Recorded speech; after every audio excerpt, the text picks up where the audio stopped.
क्या आपका hair fall suddenly ज़्यादा हो गया है? कोम करते टाइम आपको वॉश बेसिन पे बाल नज़र आ रहे हैं, या फिर अगर आप सुबह उठते हैं तो पिल्लों पे बाल बिखरे नज़र आते हैं, या जब आप नहाने जाते हैं तो बाथरूम के फ्लोर पे आपको खूब सारे बाल बिखरे हुए नज़र आ रहे हैं? क्या आप कंफ्यूज्ड हैं कि कौन सा शैम्पू आप यूज़ करें जिससे हेयर फॉल रुक जाए? Hi, I am doctor Shalini Malhotra. I am a dermatologist and a hair transplant surgeon practising in Delhi and Gurgaon. आइए आज हम बात करें उन 5 इम्पॉर्टेंट हेयर केयर टिप्स की जिससे हम हेयर फॉल को कंट्रोल कर सकते हैं. ये सारे टिप्स साइंटिफिकली प्रूवन है और अप्रूव्ड है, एंड एज अ डर्मेटोलॉजिस्ट मैं इनको आपको रेकमेंड करूँगी. सबसे पहली चीज़, इस हेयर फॉल के कारण को जानिए. कारण को जानने के लिए आपको सबसे पहले ये देखना है कि आपको रिसेंटली कोई ज़्यादा स्ट्रेस तो नहीं है. अगर आप दिमागी तौर पे परेशान रहे हैं या आपको बहुत ज़्यादा स्ट्रेस रहा है रिसेंटली, तो हेयर फॉल बढ़ सकता है. स्ट्रेस एक बहुत ही इम्पॉर्टेंट और कॉमन रीज़न है हेयर फॉल बढ़ने का. दूसरा, आप अपने लेवल पे ये चेक कर सकते हैं कि आप रिसेंटली किसी क्रैश डाइट पे तो नहीं गए. अपना वेट लूज़ करने के लिए कई बार हम डाइटिंग शुरू कर देते हैं जो गाइडेड नहीं होती है, सेल्फ डाइटिंग होती है. उससे हमारे बॉडी में न्यूट्रिशन की कमी हो सकती है जिससे हेयर फॉल हो सकता है.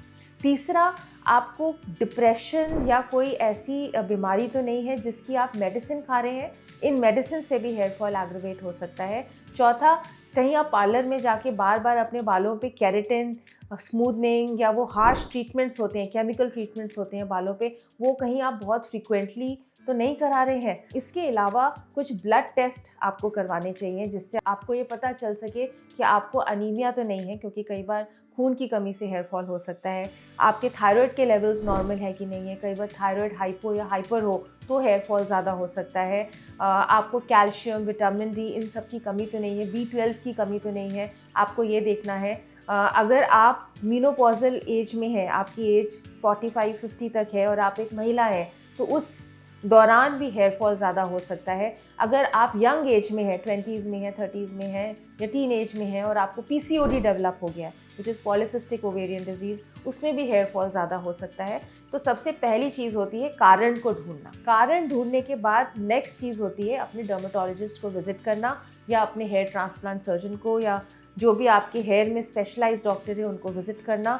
वो आपके कारणों को पहचानेंगे, आपको हेल्प करेंगे असली कारण ढूंढने में, और उसकी दवा लिख के देंगे. घर पे आप क्या कर सकते हैं? घर पे सबसे पहली बात, आपको ऐसा शैम्पू और कंडीशनर यूज़ करना है जो आपके बालों को सूट करे. कौन सा यूज़ करें? मैं कोई पर्टिकुलर आपको ब्रांड तो नहीं बता सकती हूँ, लेकिन ओवरऑल जनरली मैं आपको ये बता सकती हूँ कि आपका शैम्पू माइल्ड होना चाहिए. Herbal shampoos are a good option, या फिर अच्छी कंपनीज़ के शैम्पू हों जैसे लॉरियल हो, कैरेस्टास है, जिनकी रिसर्च लैबोरेटरीज़ होती हैं. उनके माइल्ड शैम्पूज़ यूज़ करिए जिसमें सल्फेट की मात्रा ना के बराबर हो. ऐसे शैम्पूज़ यूज़ करना चाहिए. शैम्पू आपको रेगुलरली यूज़ करना चाहिए. कई लोग क्या करते हैं, अपनी स्कैल्प की हाइजीन बहुत ख़राब रखते हैं. वो हफ्ते में एक बार शैम्पू करेंगे या 2 हफ्ते में एक बार करेंगे. ऐसा करने से आपके स्कैल्प की स्किन पे बैक्टीरिया, फंगस, ये सब ग्रो करते हैं, कीटाणु ग्रो करते हैं. इससे आपके बालों की जड़ें वीक होती हैं और हेयर फॉल बढ़ सकता है. स्कैल्प हाइजीन को मेंटेन रखना चाहिए. शैम्पू को रेगुलरली यूज़ करें. हर ऑल्टरनेट डे, रोज़ नहीं कर सकते तो हर ऑल्टरनेट डे अपना हेयर वॉश करें. शैम्पू के ब्रांड्स को बार बार चेंज ना करें. कई लोग क्या करते हैं, आज ये शैम्पू लगाया, कल ये लगाया, परसों ये लगाया. इससे क्या होता है, आपके बालों की जो शाफ्ट होती है वो डैमेज हो सकती है. तो आप शुरू में तो 3-4 शैम्पूज ट्राई करके अपने बालों पे जो बेस्ट शैम्पू यूज़ करता है उसको चूज़ करिए और उसी शैम्पू पे स्टिक करिए. Don't keep on changing the product, brands and everything just based on social media marketing, या आप गूगल पे पढ़ रहे हैं या इंस्टाग्राम पे देख रहे हैं और आप बहुत इन्फ्लुएंस हो गए और आपने अपना ब्रांड चेंज कर लिया. ऐसे मत करिए. आपको अगर कोई ब्रांड आपके बालों को सूट कर रहा है तो कंटिन्यू करिए. Stick to that brand. Nutrition का खास ध्यान रखें. आपको अपनी डाइट में आयरन की मात्रा अच्छी रखनी है. अनीमिया, मैं पहले भी मेंशन कर चुकी हूँ, as a major cause of hair fall. आपको अपनी डाइट में कैल्शियम की मात्रा अच्छी रखनी. कैल्शियम आपके नाखून, आपके बालों का जो केराटिन होता है, और आपकी बोन्स, इन सब चीज़ों के लिए बहुत इंपॉर्टेंट होता है. कुछ कैल्शियम रिच फूड है डेट्स, खजूर में बहुत अच्छा कैल्शियम होता है. गुआवा, अमरूद में कैल्शियम होता है. ग्रीन लीफी वेजिटेबल्स, इसमें भी कैल्शियम होता है. Milk is a very good source of calcium. Calcium के साथ विटामिन डी भी आपका अच्छा होना चाहिए. हम इंडियंस जेनेटिकली डेफिशिएंट होते हैं विटामिन डी में। हम चाहे धूप में चले भी जाएं, हमारा विटामिन डी कई बार नॉर्मल नहीं होता है, तो आपको विटामिन डी अपना लेवल रेगुलरली चेक कराना चाहिए। और अगर कम है तो विटामिन डी के सप्लीमेंट्स लेने चाहिए। अपनी बॉडी को थोड़ा धूप में एक्सपोजर दें, उससे भी बॉडी अपने आप विटामिन डी बनाती है। हमारी इंडियंस की बॉडी में B12 की मात्रा भी बहुत कम होती है। B12 किस में पाया जाता है? B12 आपको ग्रीन लीफी वेजिटेबल्स और मिल्क में मिलेगा। वो आप B12 की मात्रा अपनी अच्छी रखिए।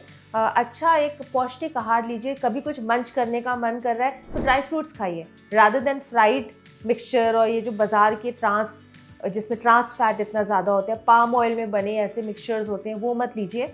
घर पे ड्राई फ्रूट्स को रोस्ट करिए, उसमें आप नमक मिर्च डाल के, मसाला डाल के हैव ड्राई फ्रूट्स। अखरोट इज़ वेरी गुड, उससे आपका गुड कोलेस्ट्रॉल बढ़ता है, यू नो। तो you can have dry fruits as munching snacks. And अपनी मील में आप मिल्क को इंक्लूड करिए, green leafy vegetables, avocado include करिए, iron and calcium rich food include करिए। अगर आपको हेयर फॉल हो रहा है तो बहुत ज़्यादा वेट नहीं करना है। साल के 2 से 3 महीने अगर हेयर फॉल होता है तो वो नॉर्मल हो सकता है, लेकिन अगर हेयर फॉल 2-3 महीने से ज़्यादा हो रहा है, 100 से ज़्यादा बाल गिर रहे हैं दिन के, तो फटाफट अपने डॉक्टर को कंसल्ट करिए। बहुत ज़्यादा वेट मत करिए 5-6 महीने तक। अनियन का जूस लगा रहे हैं, कभी कुछ गाजर का जूस लगा रहे हैं, रोज़मेरी ऑयल लगा रहे हैं, ये सब ना करें। अपने डाइट को चेक में रखिए और अपने डर्मेटोलॉजिस्ट को विजिट करें और अपनी ट्रीटमेंट को जल्दी स्टार्ट करिए। कुछ कॉमन मिस्टेक्स जो लोग करते हैं, नंबर 1, शैम्पू को रिपीटेडली चेंज करते हैं। शैम्पू को चेंज मत करिए, एक ब्रांड चूज़ करिए, उसको स्टिक करिए। दूसरा, स्कैल्प हाइजीन मेंटेन नहीं करते हैं, बहुत दिनों तक हेड बाथ नहीं लेते हैं, बिल्कुल गलत बात है। आपको रोज़ या एवरी ऑल्टरनेट डे एक अच्छे माइल्ड शैम्पू से अपना सिर धोना चाहिए।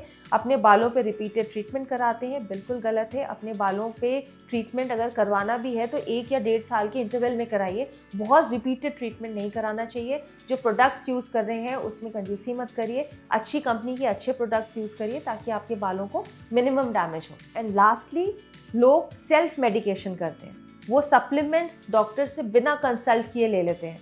वो अपने घरेलू नुस्खे बहुत सारा यूज़ करते हैं। जैसे मेरे पास कुछ दिनों पहले एक पेशेंट आए थे, वो कह रहे थे मेरा हेयर फॉल बहुत हो रहा है, मैं अपने बालों पे घी लगाता हूँ। ऐसे लोग भी होते हैं, तो ये सब ना करें, बिकॉज इन सब चीज़ों से कोई फ़ायदा नहीं होता है। आपको अपने डॉक्टर से विजिट करके प्रॉपर ट्रीटमेंट शुरू करना चाहिए और सेल्फ मेडिकेशन नहीं करना चाहिए। बालों के झड़ने से लेकर आपकी अगर कोई भी क्वेरीज हों या कोई भी इससे रिलेटेड कोई भी टॉपिक पे आप बात करना चाहें तो नीचे लिखिए नंबर पर मुझे कांटेक्ट कर सकते हैं। कमेंट सेक्शन में आप कमेंट लिख सकते हैं, मैं ट्राई करूँगी आपको रिस्पॉन्स देने की, या फिर गूगल पे आप डॉक्टर शालिनी मल्होत्रा टाइप करिए। मेरे क्लिनिक का एड्रेस है, मेरे क्लिनिक में आइए, वहाँ फ़ोन करिए, take an appointment and have a 1-to-1 consultation with me.